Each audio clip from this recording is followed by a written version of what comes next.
My fiancée called off our wedding 3 weeks before the date and told me she had been seeing my best friend behind my back for 6 months, so I calmly packed my things and moved out that same night, and 2 weeks later started dating the woman she had always been jealous of, and when she found out, she showed up at my door at midnight crying and screaming that I ruined her life.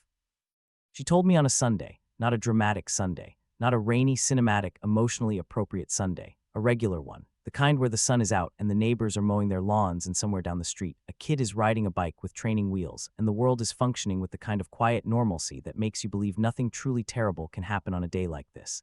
But it did. It happened at 2:14 in the afternoon in our kitchen while I was making a sandwich. Turkey and Swiss on sourdough. I remember that detail because my brain decided, in the middle of the worst moment of my life, to catalog exactly what my hands were doing when everything fell apart. I was spreading mustard on bread. That's what I was doing when my fiancée told me she'd been sleeping with my best friend for 6 months. My name is Marcus, I'm 33, and this is the story of how I lost everything I thought I wanted and found everything I didn't know I needed. But it's also the story of how two people I trusted more than anyone else in the world looked me in the eyes for half a year and lied without flinching. And it's the story of what happens when the person you were supposed to marry realizes, too late, that the man she threw away was the only one who ever actually loved her. Her name was Jenna, 31. We'd been together for 4 years, engaged for 8 months. The wedding was 3 weeks away, 3 weeks. The invitations had been sent, the venue was booked. The caterer had been paid a non-refundable deposit that I'd pulled from my savings without hesitation because I believed with every cell in my body that this was permanent, that she was permanent, that the life we were building together was the kind of thing you invest in without hedging your bets. I'd met Jenna at a friend's birthday party when I was 29. She was standing by the kitchen island, holding a glass of wine she wasn't drinking, laughing at something someone had said while simultaneously looking like she'd rather be anywhere else. There was something about that contradiction, the performance of engagement layered over a visible desire to disappear, that drew me in. I walked over, said something forgettable. She responded with something sharp. Within 10 minutes, I was certain I'd met the most interesting person in the room. Within a month, I was certain I'd met the most interesting person I'd ever know. Jenna was brilliant, not in the quiet, understated way that some people are brilliant, in the loud, undeniable, almost aggressive way. She was the kind of person who walked into a room and rearranged the hierarchy without trying. She had opinions about everything and the vocabulary to defend them. She read constantly. She argued passionately. She made you feel, when she focused her attention on you, like you were the only person in the world who mattered. And then she'd shift that attention somewhere else, and you'd feel the cold in places you didn't know could get cold. I loved her anyway, or maybe because of it, I'm still not sure which. Love is strange like that. It doesn't always attach itself to the things that are good for you. Sometimes it attaches itself to the things that make you feel most alive, even when those things are slowly, imperceptibly draining the life out of you. His name was Derek, 34, my best friend since college, roommates for 2 years, groomsman at my wedding, the kind of friend you call at 3 in the morning when your car breaks down or your father gets diagnosed or you just need someone to sit with you in silence because the world is too loud. Derek and I had been through everything together: job losses, bad breakups, family emergencies, the slow, grinding accumulation of adult life that either bonds people permanently or pushes them apart. We'd been bonded, or so I thought. Derek was charming in a way I never was, effortless, the kind of charm that didn't require preparation or performance, it just existed, like a feature of his face or the way he moved through space. Women liked him immediately. Men liked him almost as quickly. He had a talent for making everyone feel seen without ever revealing much about himself. I'd always admired that. I'd never once considered that it might also be a warning sign. I was spreading mustard on bread when Jenna walked into the kitchen.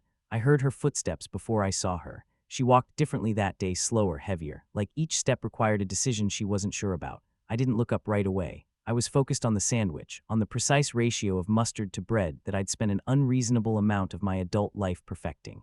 Then she said my name. Marcus, not casually, not the way she said it when she wanted me to take out the trash or asked if I'd remembered to call the florist.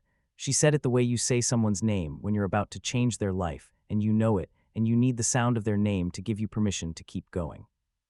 I looked up. She was standing on the other side of the island, hands at her sides, face arranged in an expression I'd never seen before. Not sad exactly, not guilty exactly, something in between, something rehearsed but not quite polished enough to hide the seams. "We need to talk," she said. I set the knife down, not because I sensed what was coming, I didn't, not yet, but because the tone in her voice activated something old and primitive in my nervous system, a frequency that bypassed logic and went straight to dread. Okay, I said, what's going on? She took a breath, the kind of breath that has a runway, long, deliberate, loaded. I can't marry you, she said, and the kitchen, which had been warm and sunlit and filled with the ordinary sounds of a Sunday afternoon, went completely silent. Not quiet, silent. The kind of silence that has weight, the kind that presses against your eardrums and makes you aware of your own heartbeat in a way that feels medical rather than romantic. What? I said, not because I hadn't heard her. I'd heard every word, but because the words didn't fit into any framework my brain had available. They were shapes that didn't match any slot. I kept turning them over, trying to make them work, and they just wouldn't. I can't do this, she repeated. The wedding, the marriage, us. She paused. I've been seeing someone else. I want you to understand what those words do to a person when they arrive without warning.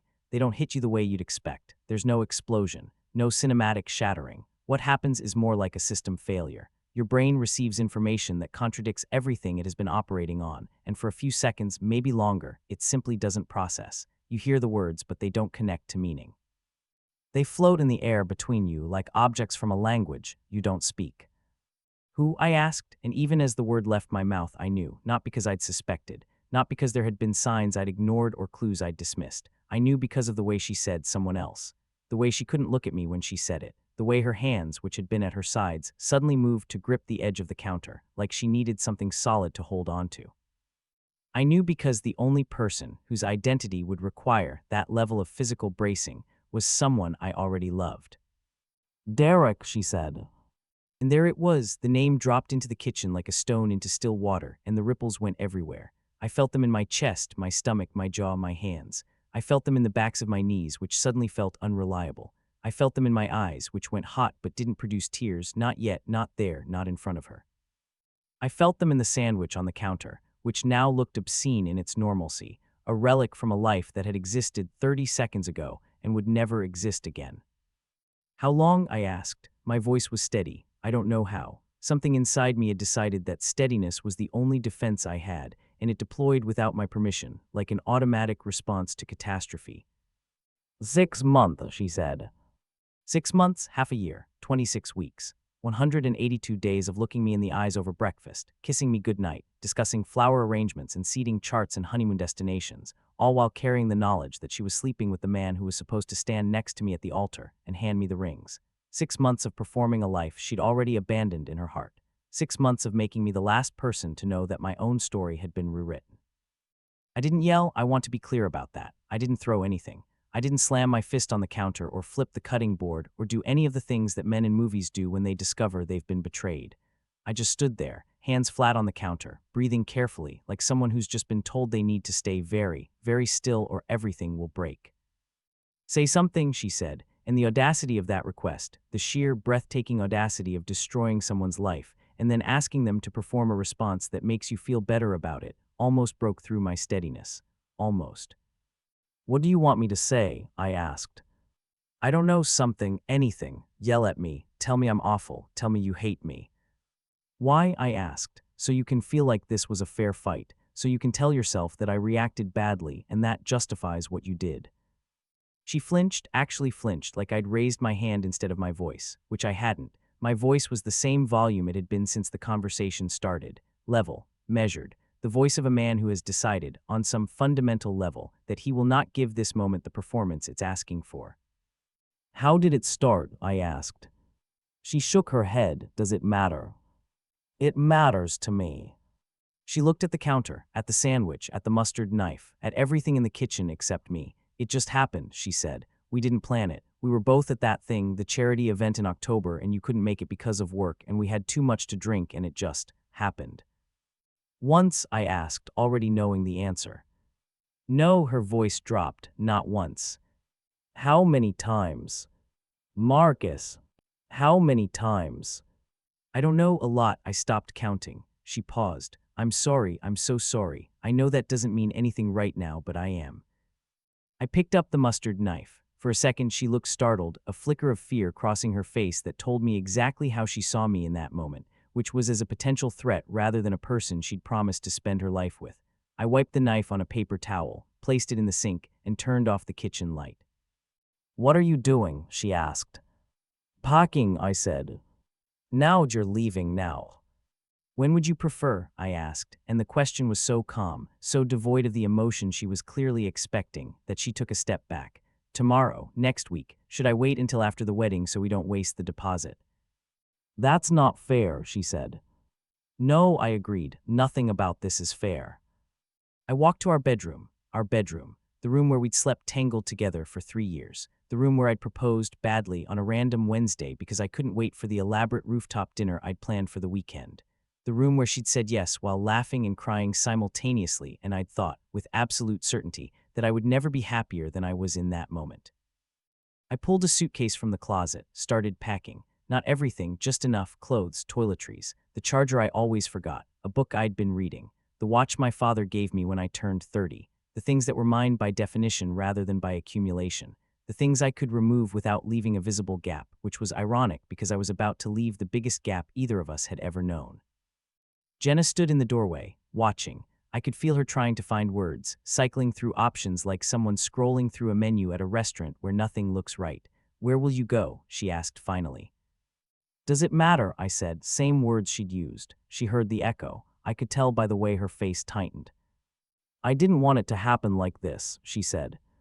How did you want it to happen? I asked, zipping the suitcase. Was there a version where you told me you'd been sleeping with my best friend for 6 months and I said thank you? I wanted to tell you sooner. I tried. Every time I tried, I couldn't. Stop, I held up my hand, not aggressively, just firmly. Don't turn this into a story about how hard it was for you to tell me. You had 6 months. You chose silence every single day for 6 months. That wasn't weakness. That was a decision. She started crying then, the kind of crying that comes with sound, the gasping, hiccuping, full-body kind that makes you look terrible and feel worse. I'd always been weak against her tears. They'd been her most effective weapon in every argument we'd ever had, because I couldn't stand seeing her in pain, even when she was the one causing mine. But that night, standing in that bedroom with a suitcase full of my abbreviated life, I looked at her crying and felt something I'd never felt before. Nothing. Not anger, not sympathy, not the reflexive urge to comfort her that had governed my behavior for 4 years, just an absence where the feeling used to be, like reaching for a light switch that's been removed from the wall. Your hand goes to the same place, but there's nothing there, and the room stays dark. Don't call me, I said. Don't text me. Don't show up at my office. Don't send Derek to explain. Don't have your mother call my mother. Don't do anything. Just let me go. Marcus, please. You already let me go, I said, picking up the suitcase. 6 months ago, you just forgot to tell me. I walked out of the apartment, down the hallway, into the elevator, through the lobby, into the parking garage. I put the suitcase in the trunk, sat in the driver's seat, put my hands on the steering wheel, and then in the privacy of my car, in the concrete belly of the parking structure where nobody could see and nobody could hear and nobody could tell me how to feel about what had just happened, I broke. Not gracefully, not quietly, not in the way men are supposed to break, which is apparently in silence, alone, without evidence. I broke loudly. I broke with my forehead against the steering wheel and my hands gripping the leather so hard my knuckles went white. I broke with sounds coming out of my chest that I didn't recognize as mine. I broke for the life I'd planned, the trust I'd given, the friend I'd lost, the woman I'd loved, the wedding that would never happen, the children I'd imagined, the house I'd wanted, the future that had been erased while I stood in my kitchen making a sandwich I would never eat. I don't know how long I sat there, long enough that the parking garage lights clicked from evening to night mode, long enough that my breathing eventually slowed and my hands eventually loosened and the sounds eventually stopped, and I was left sitting in a car that smelled like air freshener and leather, staring at a concrete wall, feeling like someone had reached inside me and scooped out everything except the skeleton. I drove to a hotel, not a nice one, a functional one, the kind with a front desk clerk who doesn't ask questions and a bed that's clean but not comfortable and a bathroom that works but has lighting designed to make you question your life choices. I checked in, went to the room, set the suitcase down, sat on the edge of the bed, stared at my phone. No messages, not from Jenna, not from Derek, not from anyone. The world didn't know yet. The world was still operating on the assumption that Marcus and Jenna were getting married in 3 weeks. The invitations were sitting on mantles and refrigerator doors in 47 homes across 3 states, and every single one of them was now a monument to something that no longer existed. I turned off my phone, lay on the bed, stared at the ceiling, and somewhere between the silence and the sleep that eventually came, a thought crystallized in my head with the clarity of something that had always been true but had never been spoken. She didn't just cheat on me, she made me the punchline of my own life. Every dinner party where Derek sat across from us, smiling, clinking glasses, making toasts about friendship and loyalty, he was performing. Every time Jenna told me she loved me while knowing she'd been in Derek's bed that afternoon, she was performing. I had been living inside a play that everyone else knew was fiction except me. I was the only person in the audience who thought the show was real.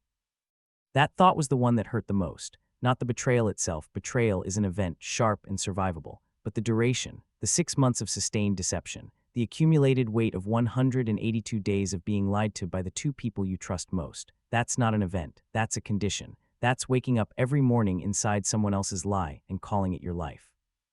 I didn't sleep much that first night. Maybe 2 hours, broken into fragments by dreams I couldn't quite hold on to. I woke up at 5:30, which is early even by my standards, and lay in the hotel bed for 45 minutes debating whether to turn my phone back on. The pragmatist in me said yes, there were things to handle, logistics to address, a life to dismantle with as much efficiency as possible. The wounded animal in me said no, every notification would be a knife, and I didn't have the armor for it yet. The pragmatist one, I turned on my phone and watched it vibrate itself across the nightstand like a panicked insect. 23 missed calls, 41 text messages, 14 voicemails, Jenna, Jenna, Jenna, Jenna, Derek, Jenna, Derek, a number I didn't recognize, Jenna, my mother, Jenna. I didn't open any of them, not because I was punishing anyone. Punishment requires energy, and I was running on reserves. I just didn't have the capacity to absorb anyone else's narrative. Not yet, not while I was still constructing my own. I showered, got dressed, drove to work. Monday morning, business as usual, except nothing was usual and the business of being alive felt like a job I was underqualified for. I sat at my desk and wrote emails and attended meetings and answered questions and performed normalcy with the focus and precision of someone defusing a bomb. Nobody noticed. Nobody asked if I was okay. Nobody looked at me and saw the wreckage, because wreckage, when it's internal, is invisible. You can be completely destroyed and still make eye contact and say, "Good morning," and hold a coffee cup without your hands shaking. At lunch, I sat in my car in the parking lot and finally opened one text. Not from Jenna, not from Derek, from a name that made my chest tighten in a different way. Sienna. Sienna was someone I'd known for 2 years. We'd met through work. She was a designer at a firm that occasionally collaborated with my company. She was 30, lived downtown, and had the kind of presence that made you forget what you were saying mid-sentence. Not because she was trying to be distracting, she wasn't performing anything. She was just genuinely, effortlessly captivating in a way that had nothing to do with appearance and everything to do with the quality of attention she gave to every conversation, every person, every moment. Jenna had always been jealous of Sienna. Not openly, Jenna was too strategic for open jealousy, but in small, surgical ways. A comment here, a raised eyebrow there. "She's a lot, isn't she?" Jenna would say after events where Sienna was present. "I don't trust women who are that nice to everyone." Or more pointedly, "She looks at you too long, Marcus. You know that, right?" I'd always dismissed it, not because I thought Jenna was wrong about Sienna's attention. I'd noticed it too, the way Sienna's gaze lingered a half-second longer than friendship typically required, but because I was in a committed relationship, and committed meant not entertaining alternatives, even hypothetically, even in the privacy of my own thoughts, especially there. Sienna's text was simple, 2 sentences. "Hey, I heard about a project coming up that might be relevant to your team. Coffee this week to discuss. Work, professional, appropriate." There was no way she knew what had happened. The timing was coincidental. But sitting in my car on a Monday afternoon, surrounded by the debris of my former life, those 2 sentences felt like someone had thrown me a rope. I didn't respond right away. I put my phone down, finished my lunch, went back inside, and made it through the rest of the day on autopilot. At 5:15, I drove back to the hotel, sat on the bed, opened Jenna's messages. The first 12 were variations of the same theme. "Please call me. I'm worried about you. Can we talk about this? I know you're angry, but please don't shut me out. Marcus, please." The desperation escalated with each message, and I could track the emotional trajectory like a fever chart. Concern, then guilt, then panic, then anger, then back to guilt. Message 13 was different, longer, more composed. The kind of message someone writes after they've cried themselves empty and are trying to rebuild from the foundation.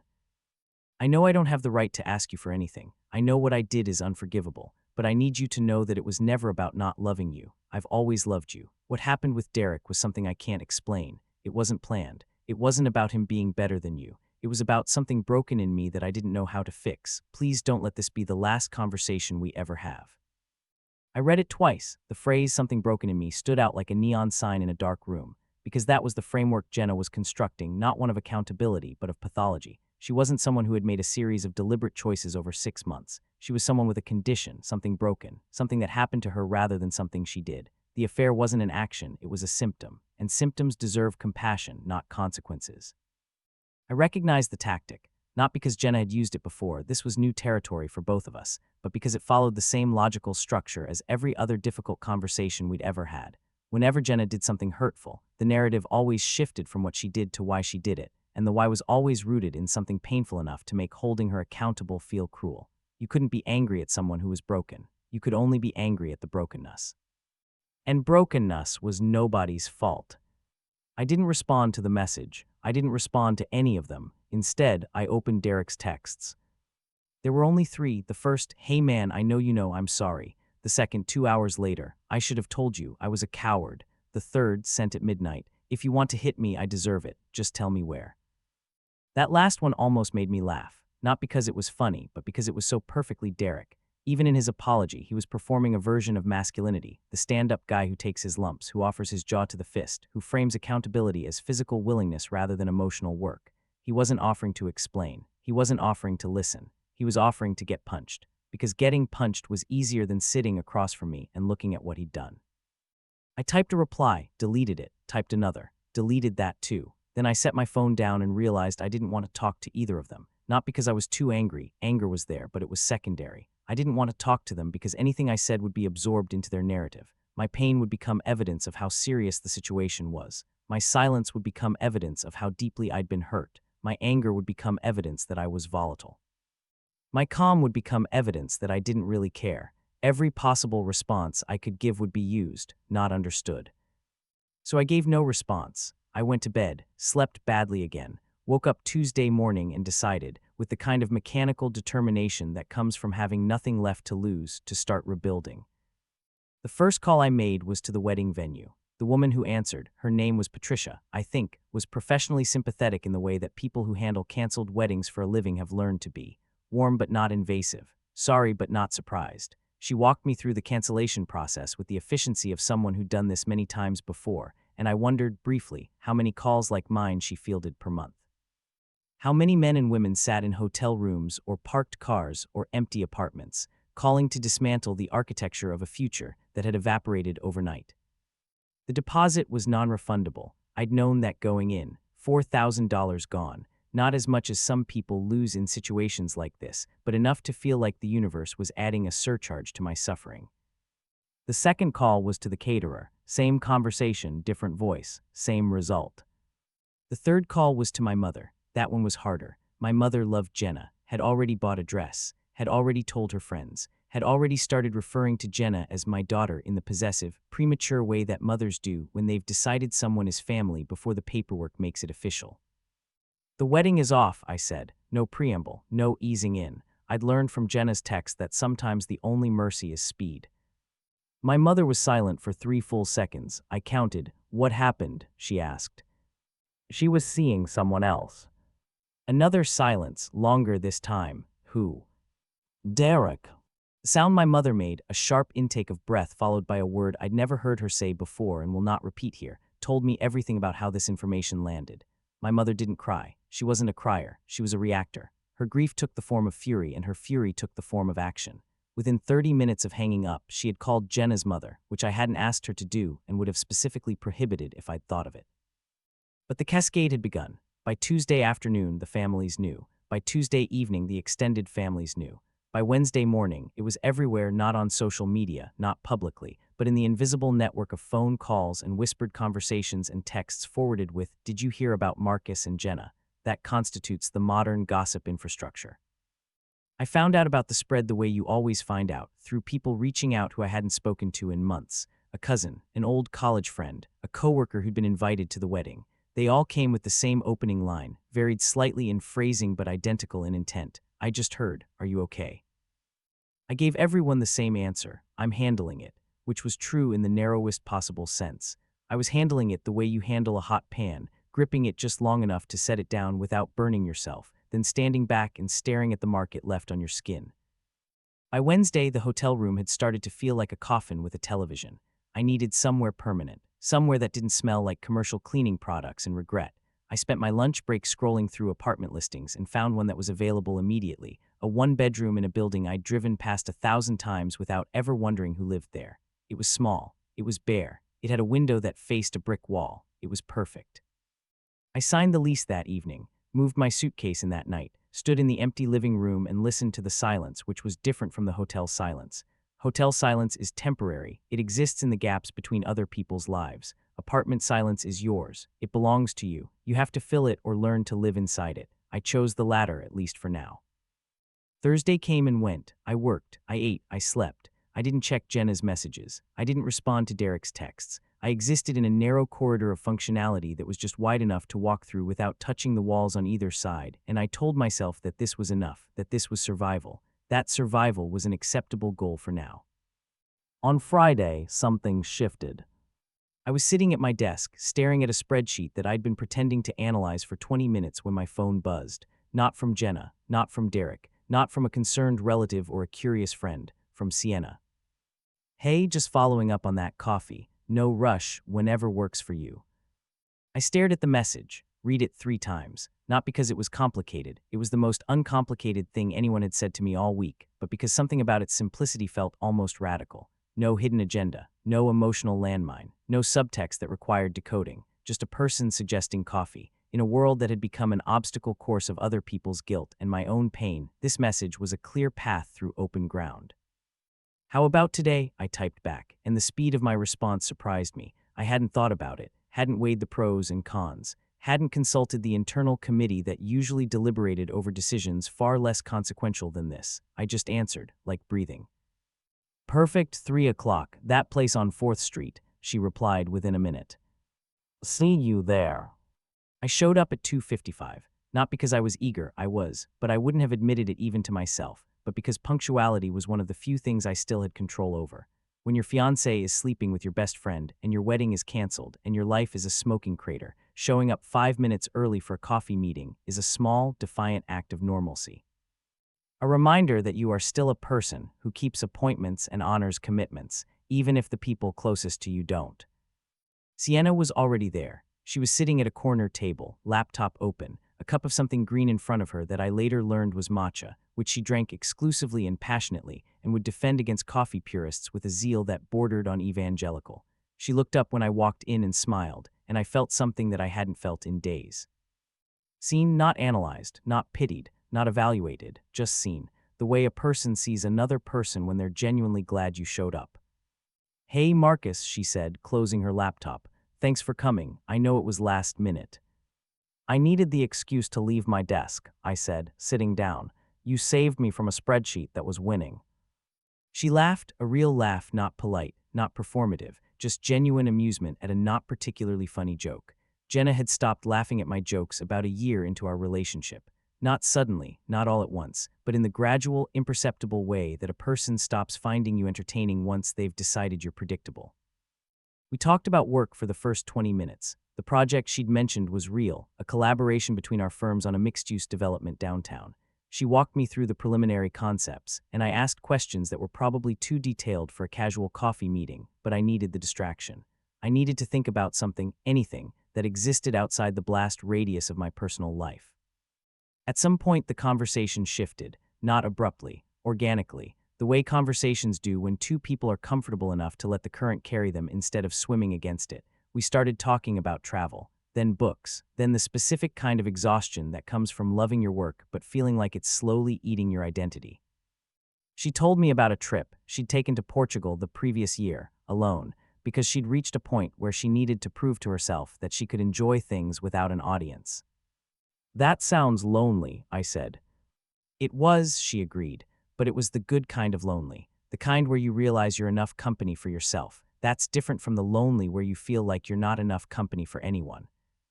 I looked at her, she looked back, and in that moment, brief, unadorned, carrying no weight it hadn't earned, I understood why Jenna had always been threatened by her. It wasn't because Sienna was beautiful, though she was. It wasn't because Sienna was smart, though she was that too. It was because Sienna was comfortable in a way Jenna never had been, comfortable with silence, comfortable with imperfection, comfortable being exactly who she was without packaging it as something more palatable. Jenna performed comfort. Sienna lived it. Are you okay? Sienna asked suddenly, tilting her head slightly. You seem different today. I hadn't told her, she didn't know. The grapevine hadn't reached her yet, or if it had, she was kind enough not to lead with it. I'm going through some stuff, I said, which was the understatement of the decade, but was all I could manage without opening a door I wasn't ready to walk through. Do you want to talk about it? She asked, not pushily, not with the therapeutic insistence of someone who believes that talking always helps, more like an offer left on a table, take it or leave it, no judgment either way. Not yet, I said, but I appreciate you asking. She nodded, didn't push, didn't circle back, didn't wear the expression of someone who's dying to know but is pretending not to be. She just accepted my boundary as if it were the most natural thing in the world, and moved the conversation back to neutral ground with the grace of someone who understands that sometimes the kindest thing you can do is not force someone's hand. We stayed for an hour and a half. By the time I left, the world felt slightly less hostile, not fixed, not healed, but the volume had been turned down on the constant, low-frequency hum of pain that had been following me since Sunday, and in its place was something quieter, something I couldn't name yet. I drove back to my apartment, sat on the floor because I didn't have furniture yet, leaned against the wall and thought about the afternoon, about Sienna, about how easy it had been, about how I hadn't thought about Jenna or Derek for 90 consecutive minutes, which was a record for the week. About how guilty I felt for not thinking about them, which was absurd, because they were the ones who should be feeling guilty, and the fact that I was carrying their shame on top of my own pain was exactly the kind of emotional redistribution that Jenna had always been expert at engineering. My phone buzzed. Jenna, again. I looked at the notification without opening it. The preview showed the first line, I know you need space, but I need you to know. I put the phone face down. Whatever she needed me to know could wait. Whatever she needed me to know had waited 6 months already. A few more days wouldn't kill her. The weekend passed. I bought a mattress, a chair, a small table that wobbled unless I put a folded napkin under one leg. I was furnishing my life in the most literal sense, filling empty rooms with functional objects, trying to make a space that felt livable rather than survivable. On Saturday night, I cooked dinner for the first time in the new apartment. Pasta, simple, the kind of meal you make when the act of feeding yourself feels like an accomplishment rather than a routine. While the water boiled, I finally opened Jenna's messages, all of them, every text, every voicemail, every missed call. I didn't respond to any of them, but I read and listened to all of them because I needed to understand the narrative she was building. I needed to know the story she was telling herself and would eventually tell everyone else about what happened and why. The texts followed a predictable arc. Phase 1, guilt and apology. I'm so sorry, I never meant to hurt you. You deserve better than this. Phase 2, explanation and justification. Things had been off between us for a while, you know that. We weren't connecting the way we used to. I felt invisible. Phase 3, deflection and blame. You were never home. You prioritized work over us. I told you I needed more and you didn't listen. Phase 4, bargaining. Can we try counseling? Can we at least talk? I still love you. I know that sounds crazy, but I do. Phase 5, anger. Fine, don't respond. Be the victim. That's so like you, Marcus. You always shut down when things get hard. And there it was, Phase 5, the inevitable pivot from I'm sorry to you're the problem. The moment when the person who cheated starts reframing the conversation so that the person who was cheated on is somehow the one with the character flaw. I was the one who shut down. I was the one who didn't fight. I was the one who walked away without giving her the chance to explain. My response to her betrayal was the real betrayal. I'd seen Jenna do this before, not to me, to other people, to friends who disappointed her, to family members who set boundaries, to anyone who refused to absorb her behavior without complaint. She had a gift for turning tables so smoothly that by the end of the conversation, you forgot who sat down first. The voicemails were harder to listen to. Text messages are clinical. You can read them at arm's length, process them with your eyes instead of your ears, keep them at a distance. Voicemails are intimate. They come with breath and tone and the particular quality of someone's voice when they've been crying. The first 3 voicemails were tearful. The 4th was angry. The 5th, the last one, left at 2 a.m. on Thursday, was quiet. I don't know if you're listening to these, she said. Her voice was hoarse, stripped, like someone who had screamed herself empty and was now speaking from whatever was left. I probably wouldn't if I were you, but I keep calling because I don't know how to stop reaching for you. My hand keeps going to the phone and dialing your number like muscle memory, like my body hasn't caught up to what my brain did. I keep waking up at night and reaching across the bed and you're not there, and I know that's my fault and I know I did this and I know I don't get to be the one who's sad about it, but I am. I'm so sad, Marcus. I'm so sad and I'm so sorry and I don't know how to be in this apartment without you and I don't know how to be a person who did this to someone she loves and I just want you to pick up the phone. just once. Just so I know you're alive, just so I know I didn't kill you. I set the phone down, stared at the wall, felt nothing, then everything, then nothing again, like a light switch being flipped by someone who couldn't decide whether they wanted the room dark or bright. She hadn't killed me, but she'd killed something, the version of me who trusted without reservation, the version who believed that love, once declared, was permanent, the version who thought that if you gave someone everything, your time, your loyalty, your future, your faith, they would guard it the way you guarded theirs. That version was dead, and the version standing in his place was still figuring out what he was made of.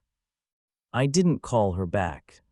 The next week was a blur of logistics and avoidance. I called every vendor associated with the wedding and canceled, the photographer, the DJ, the bakery that was making a 3-tier cake with buttercream frosting, and a topper that Jenna had custom ordered from an Etsy shop in Oregon. Each call was a small death, a tiny funeral for a specific detail of a life that would never exist. The photographer was understanding. The DJ tried to sell me on a celebration of independence party instead, which I declined. The bakery offered to convert the order into a different cake for a different occasion, and I almost said yes just because the idea of a cake that didn't represent a lie felt appealing. At work I functioned. That word keeps coming up, functioned, because it's the most accurate verb for what I was doing.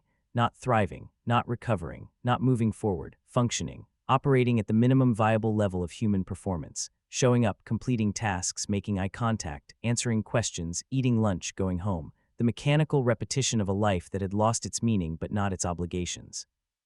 On Wednesday of that week, 11 days after Jenna told me about the affair, I got a text from Derek, different from the others, not apologetic, not defensive, informational. Jenna and I aren't together, he wrote. I wanted you to know, she ended it, or I ended it. I don't know, it doesn't matter. I just didn't want you thinking this was still happening. I read the message 3 times. Each reading produced a different emotional response. The first time, contempt. The second time, something adjacent to relief. The third time, a cold, bitter amusement at the trajectory of it all. Jenna had thrown away our relationship, a 4-year, engagement ring, wedding planned, family-approved, future-mapped relationship, for a man she wasn't even with anymore. She detonated my life for something that didn't survive the fallout. She'd traded a cathedral for a campfire, and the campfire had burned out before the smoke cleared. I didn't respond to Derek's message either, not because I was making a point, though the silence did make a point, whether I intended it to or not, but because I genuinely had nothing to say to him. What would I say? Thanks for letting me know you're done sleeping with my fiancée. Good to hear the affair has concluded. Appreciate the update. There was no response that didn't feel either too generous or too hostile, so I chose the only option that felt right. None. Thursday evening, Sienna texted again. This time it wasn't about work. I don't know what you're going through, but I've been thinking about you since our coffee. If you ever want to talk or not talk, I'm around. No agenda. I stared at that message for a long time, specifically at the phrase, no agenda, because that was exactly what Jenna always had, an agenda. Every conversation, every interaction, every moment of tenderness had a purpose beyond itself, a strategic function. Jenna didn't just say things, she deployed them. Words were tools, and emotions were leverage, and every exchange was a transaction that moved her closer to an outcome she'd already decided on. Sienna's message felt like the opposite of that, an open hand instead of a chess move. Thanks, I replied. I might take you up on that soon. Whenever you're ready, she wrote back, and that was it. No follow-up, no probing. No, are you sure you don't want to talk about it right now? Just patience, just space, just the radical act of being available without being demanding. I went to bed that night thinking about the difference between people who make you feel like you owe them something and people who make you feel like you're free. Jenna was the first kind. Every interaction came with an invisible invoice. I love you, so you owe me your attention. I'm honest with you, so you owe me your forgiveness. I chose you, so you owe me your future. The love wasn't unconditional, it was a contract, and the terms were always being renegotiated in her favor. Sienna, even from the limited interactions we'd had, felt like the second kind. She gave without expecting. She offered without attaching strings. She existed in my life as a presence rather than a proposition. And sitting in my bare apartment on a Thursday night, I realized that I hadn't known the difference until now. I hadn't known that love could feel like relief instead of obligation. That attention could be a gift instead of a debt. 2 weeks passed, 2 full weeks since the Sunday that ended everything. In that time, I had dismantled a wedding, furnished an apartment, established a routine, and slowly, carefully begun to patch the holes in my daily life with functional substitutes for the things Jenna used to fill. I cooked my own meals. I washed my own laundry. I went to the gym in the evenings instead of coming home to a conversation about seating arrangements. I read books I'd been meaning to read for years. I watched movies I'd been told I wouldn't like, and discovered that I liked them very much. And I saw Sienna, not in a planned, deliberate, this means something way, in a gradual, accumulating way. Coffee became lunch. Lunch became a walk. A walk became dinner at a restaurant she loved and I'd never tried. Each meeting was framed as friendly, she never pushed, and I never declared, but the substance of what we were building had a texture that neither of us was naive enough to ignore. She made me laugh. That was the thing that kept catching me off guard. Not polite laughter, not the social lubricant kind, but the real kind. The kind that comes from your stomach and takes you by surprise and makes you forget, for just a moment, that you're a person carrying a wound. She had a way of observing the world that was simultaneously precise and absurd. She noticed things nobody else noticed, and described them in ways that made the ordinary feel surreal. "That pigeon is making a decision," she'd say, completely serious, watching a bird on the sidewalk pause between two directions. "You can see it, the deliberation, the weight of consequence." And I'd laugh, and the laugh would feel like medicine, and I'd remember, briefly, what it was like to be a person who experienced joy without guilt. On the 14th day, exactly 2 weeks after the Sunday, Sienna and I were sitting on a bench in a park near her office, eating sandwiches from a deli she was unreasonably passionate about, when she turned to me and said, "You don't have to tell me what happened, but I want you to know that whatever it is, it hasn't changed how I see you." I looked at her. The afternoon light was doing something to her face that I couldn't describe without sounding like a poet, which I am not. I'm a project manager. I describe things in terms of timelines and deliverables and risk assessments. But in that moment, looking at Sienna on a park bench with sandwich crumbs on her jacket and a smear of mustard on her thumb that she hadn't noticed yet, I thought, this is what it looks like when someone sees you without trying to change the view. "My fiancé was cheating on me with my best friend," I said, just like that. No easing in, no softening. The truth, delivered the way I wish it had been delivered to me, quickly, cleanly, without the performance of reluctance that people use to make their confessions feel less selfish. Sienna didn't gasp, didn't widen her eyes in theatrical shock, didn't say, "Oh my God," or "I'm so sorry," or any of the responses that people give when they're performing sympathy rather than feeling it.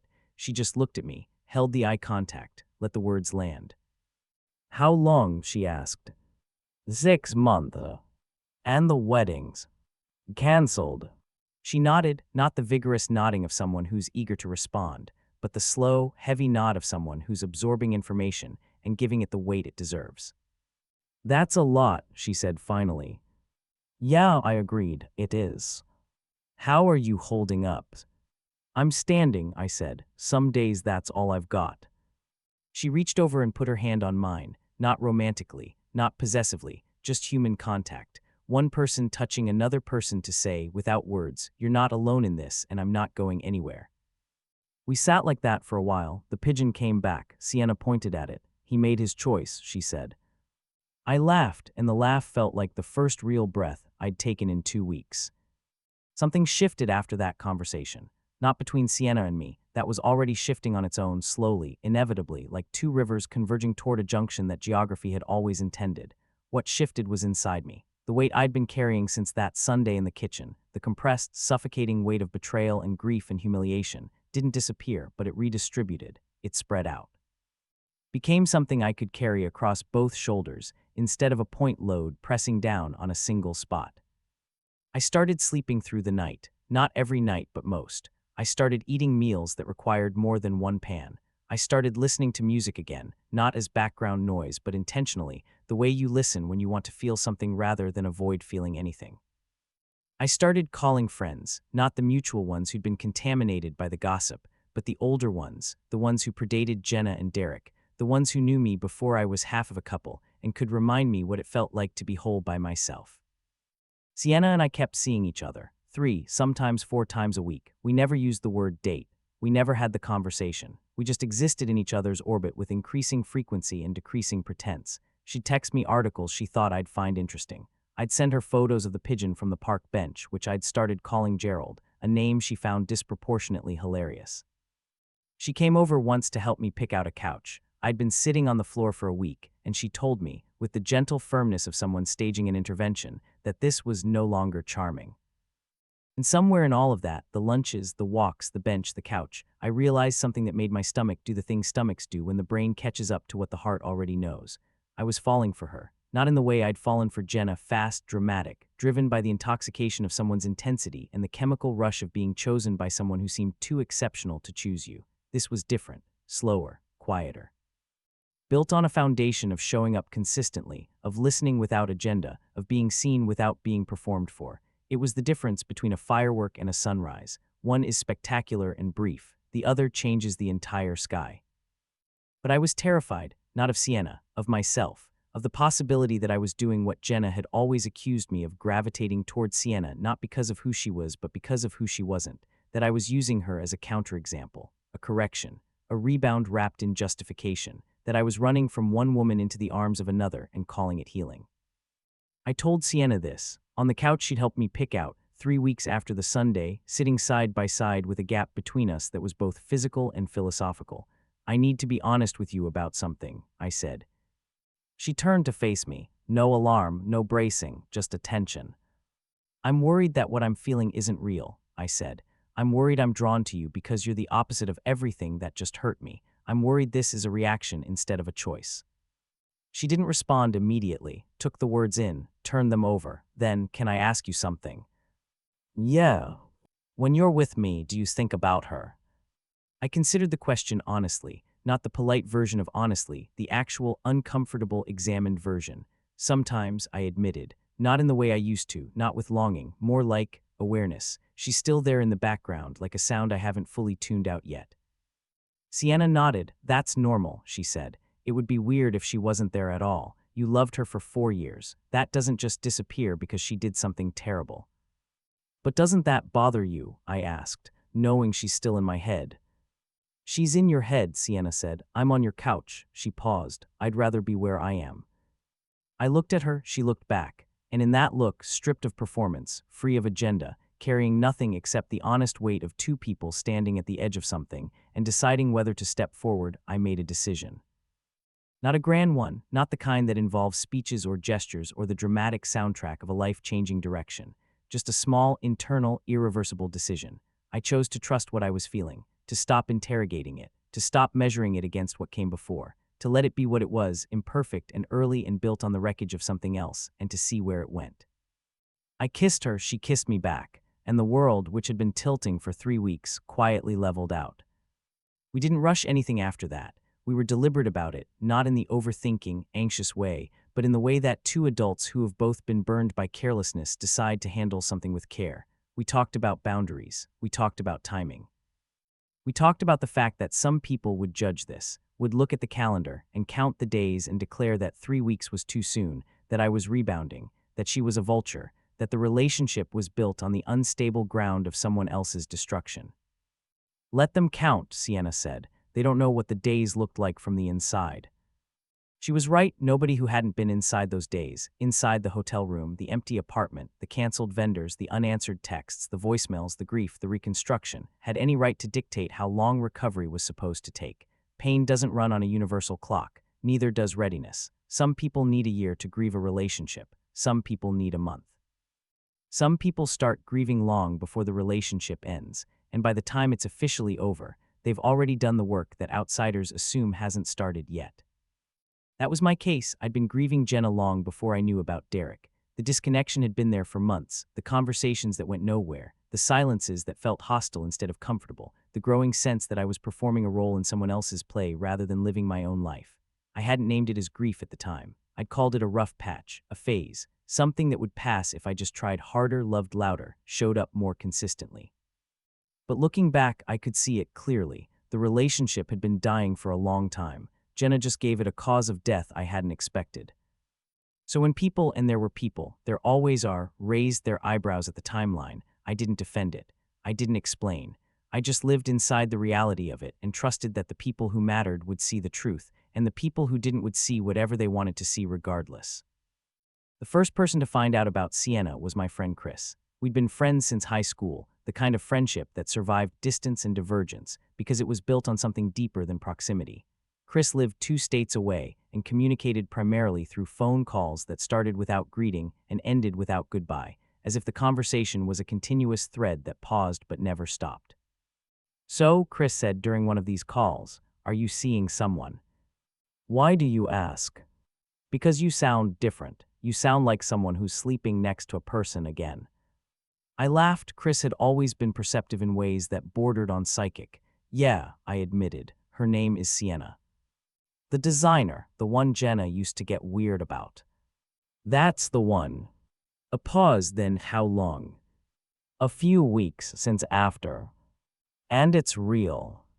It's real. Good, that was it. No lecture, no concern. No, are you sure you're ready? Just good. Chris trusted my judgment even when the world suggested he shouldn't, and that trust meant more than any approval ever could. The second person to find out was not someone I told voluntarily.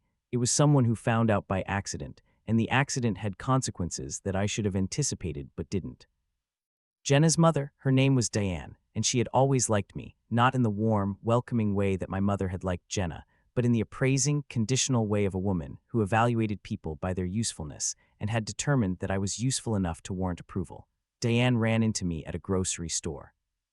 Not the kind of coincidence you see in movies, the kind that happens in real life when two people who used to share a geography suddenly find themselves standing in the same produce aisle. Marcus, she said, not warmly, not coldly, the way you say the name of someone who exists in an unresolved category. Diane, I replied, same tone. She looked at me the way Jenna looked at me when she was trying to read something I wasn't saying. How are you? She asked. I'm doing well, I said, and I meant it. For the first time since the Sunday, I actually meant it. Jenna's been trying to reach you, she said, not accusing, not pleading, just informing, like she was delivering a memo. I know, I said. She wants to talk. I don't.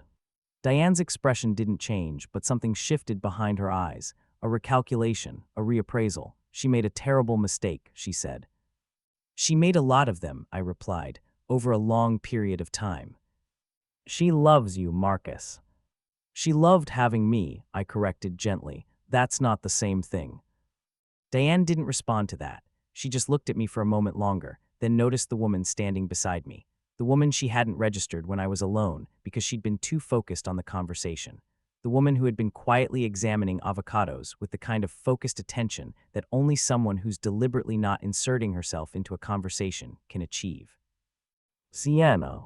Diane looked at Sienna, looked at me, looked at Sienna again. The recognition wasn't immediate. She'd met Sienna only once at a dinner party that Jenna had hosted and Sienna had attended, but when it clicked, her entire face changed. Is this, she started. This is Sienna, I said. We're together. I have never seen a human being's expression cycle through so many emotions in such a short time. Surprise, confusion, recognition, calculation, anger, and then the one that stayed, the one that settled on her face like a mask she couldn't remove, offense, because Diane didn't see a man who had been betrayed and had found happiness with someone new. She saw a man who had moved on too quickly with the wrong woman, and the wrongness wasn't about Sienna specifically. It was about the fact that Sienna's existence meant Jenna couldn't get me back.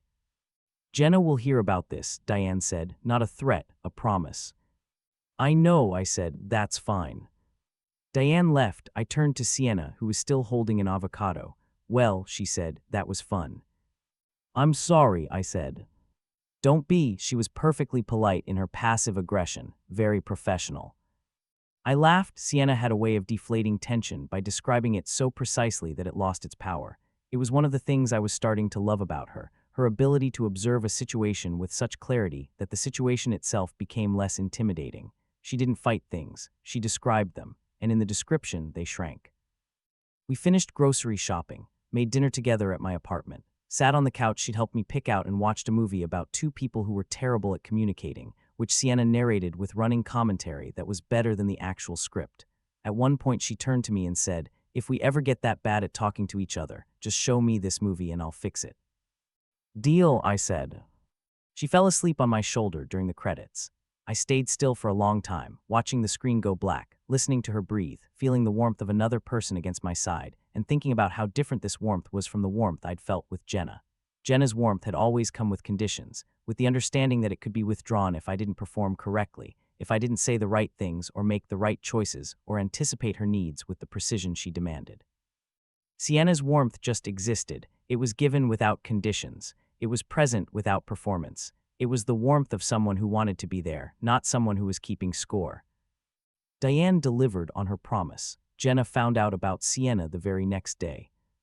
I know this because at 7:43 in the morning, while I was pouring my first cup of coffee, my phone erupted. Not with a text, not with a call, with a voicemail that had been left at 6:58, so early that she must have been awake all night preparing it.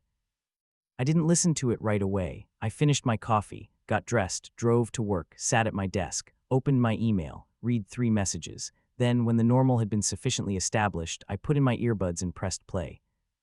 Sienna, that was how it started, not Marcus. Not how could you, just the name, spoken with the kind of venom that turns a single word into a weapon. Sienna, you're with Sienna, the woman I told you about, the woman I warned you about, the woman who couldn't stop staring at you at every dinner party, every event, every gathering where she was supposed to be a guest, and instead she was a vulture waiting for the carcass. She paused, breathing hard. I could hear the fury competing with the grief, each one trying to be louder than the other. 3 weeks, Marcus, 3 weeks and you're already with someone else. What does that say about us? What does that say about everything we had? 4 years, and it took you 3 weeks to replace me with the woman I always knew was a threat. Do you know how that makes me feel? Do you even care? Another pause, longer this time. When she spoke again, her voice had dropped from fury to something rower. You were supposed to be devastated. You were supposed to need time. You were supposed to miss me so much that nothing else made sense. That's what I was counting on. That's what I thought would happen when you found out, that you'd be angry and hurt and broken, and then you'd forgive me because what we had was bigger than what I did. I thought you'd fight for us. I thought the love was strong enough to survive this. I listened to those words, that's what I was counting on, and felt something cold crystallize in my chest. Not anger, understanding. She had cheated on me while banking on the assumption that my love was strong enough to absorb the blow. She had calculated, consciously or not, that I would hurt but I wouldn't leave, that I would rage but I would forgive. That the gravitational pull of 4 years, and a ring and a future, and a family would be strong enough to keep me in orbit even after she'd set the center on fire. She had gambled on my devotion, and she'd lost. The voicemail continued. My mother told me you were holding hands with her in the grocery store, holding hands like it's nothing, like I'm nothing, like the last 4 years were nothing. How can you do that, Marcus? How can you stand there with another woman and smile like everything's fine? Because everything is fine, I said to my phone, even though she couldn't hear me, because you told me it was over when you chose him. The voicemail ended with what I can only describe as a controlled implosion. Her voice went from angry to pleading to angry again, cycling through emotions like someone changing channels on a television, each one lasting just long enough to register before being replaced by the next. I made a mistake, I know that, but this, what you're doing, this isn't moving on. This is punishment. You're with her because you know it's the one thing that would hurt me more than anything else. You chose the one person you knew I couldn't stand. That's not love, Marcus. That's revenge. I took out my earbuds, set my phone down, went back to my spreadsheet, but her last word hung in the air, revenge, and I turned it over in my mind like a stone I'd found on a beach, examining every angle, every surface, every imperfection. Was it revenge? Was I with Sienna because some subconscious part of me knew it would inflict maximum damage on the person who had inflicted maximum damage on me? Was my happiness a weapon I was wielding without admitting it? I considered this honestly, sat with it for hours, let it occupy the full weight of my attention without dismissing it or defending against it, and by the end of the day, I had my answer. No. I wasn't with Sienna because of Jenna. I was with Sienna because of Sienna, because she listened without agenda, because she laughed without filtering, because she saw me without trying to change the view, because being with her felt like exhaling after holding my breath for 4 years. The fact that Jenna couldn't stand her was irrelevant, not because Jenna's feelings didn't matter, but because Jenna had forfeited her right to influence my choices when she spent 6 months sleeping with my best friend. That evening, I called Sienna and told her about the voicemail, not to create drama, not to draw her into a conflict, but because transparency was the one thing I could offer that Jenna never had, and I refused to start a new relationship with the same currency that had destroyed the old one. Sienna listened, then she asked, "How do you feel about it?" "Annoyed," I said, "but not shaken." "Good," she replied, "because I want you to know something. I'm not here because of her. I'm not here to be a statement or a chapter in someone else's story. I'm here because I want to be. And if that changes, if you wake up one day and realize this is about proving something rather than building something, I need you to tell me." "I will," I said, "but it's not." "I believe you," she said, and the way she said it, simply, without interrogation, without the need for proof, reminded me of what trust feels like when it's given freely rather than extracted through performance. The next 3 days were quiet. No texts from Jenna, no voicemails from Diane, no messages from Derek, who had apparently retreated into the silence of someone who knows he has no standing in the conversation anymore. The mutual friends had largely sorted themselves into camps, a few on Jenna's side, a few on mine, most in the uncomfortable middle ground of not wanting to choose, but being forced to by the sheer gravitational pull of the drama. I didn't ask anyone to choose. I didn't campaign for allies. I didn't post on social media. I didn't air the details publicly. I just lived my life, went to work, cooked dinner, saw Sienna, read books, called my mother, furnished my apartment one piece at a time, and let the silence speak for itself. Sienna told me later that Jenna had tried to reach her, 3 texts and a voicemail. The texts were accusatory. You always wanted him. You planned this. Some friend you are. The voicemail apparently was longer and uglier, a detailed catalog of every perceived slight Sienna had committed over the 2 years they'd been in each other's periphery, reframed as a premeditated campaign to steal Jenna's fiancé. She called me a predator, Sienna said, her voice flat, not hurt exactly, more like the voice of someone who had expected this specific word and was unsurprised by its arrival. You're not a predator, I said. I know, but she needs me to be one. If I'm a predator, then she's a victim. If she's a victim, then what she did to you was just part of a larger story where bad things happen to good people. She can't afford to see this as it actually is, 2 people who found each other after she blew everything up. Because if she sees it that way, then she's not the victim, she's the cause. I looked at Sienna, and in that moment I understood something I'd been circling around for weeks. The difference between Jenna and Sienna wasn't intelligence, or beauty, or ambition, or any of the superficial metrics that people use to compare women. The difference was self-awareness. Sienna saw the world and her place in it, with a clarity that Jenna had never achieved and probably never would. Jenna lived inside her own narrative so completely that she couldn't see its edges. She was simultaneously the author and the character, and the story always had to serve her. Sienna lived outside her own narrative. She could observe it, critique it, adjust it. She could say, I'm flawed, without treating it as a tragedy. She could say, this is complicated, without needing to simplify it into something that made her the hero. That distinction between someone who sees themselves clearly and someone who sees themselves strategically is the difference between someone you can build a life with and someone who will eventually burn it down. 4 days after the voicemail, Jenna showed up at my door. It was a Tuesday night, 10:15. I was reading on the couch, a novel about a man who loses everything and slowly rebuilds, which I'd chosen not for the metaphorical resonance, but because the cover looked interesting, though the metaphorical resonance was not lost on me. The doorbell rang. I wasn't expecting anyone. Sienna was at home. She had an early meeting the next day and had texted me goodnight an hour earlier. I opened the door and Jenna was standing there. She looked terrible, not in the cruel sense, not the kind of terrible that people describe with hidden satisfaction. Terrible in the genuine medical sense. Dark circles under her eyes, hair unwashed, wearing a sweatshirt that I recognized as mine, one I'd left behind in the apartment, one she'd kept, one she was now wearing like armor or maybe like a flag of surrender.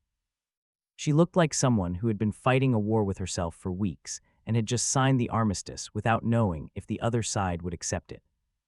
Hi, she said. Her voice was small, the smallest I'd ever heard it. Jenna's voice was one of her primary instruments. She used it like a musician, adjusting the volume and tone and cadence to fit every situation. But this wasn't a performance. This was a voice that had been stripped of everything except the word it was carrying. Jenna, I said, not a question, not a greeting, just an acknowledgement of her presence. Can I come in? I should have said no. Every rational part of my brain was screaming no. Every self-preservation instinct, every lesson I'd learned in the past month, every conversation I'd had with Sienna about boundaries and moving forward, they all pointed to one answer. No, close the door, walk away. Don't let her back in, not even physically, not even for a moment, because Jenna in your space is Jenna in your head, and Jenna in your head is Jenna winning. 5 minutes, I said, and I stepped aside. She walked in, looked around, took in the apartment, the couch, the table, the bookshelf I'd assembled myself, the lamp Sienna had bought me because she said the overhead lighting made everything look like an interrogation. Jenna's eyes moved across every surface, reading the room the way you read a letter that wasn't addressed to you. It's nice, she said. Thank you. It doesn't look like you. It looks exactly like me, I said. You just never saw me clearly enough to recognize what that looks like. She flinched. I hadn't meant it as an attack, or maybe I had, subconsciously, the way a body reflexively tenses when it perceives a threat.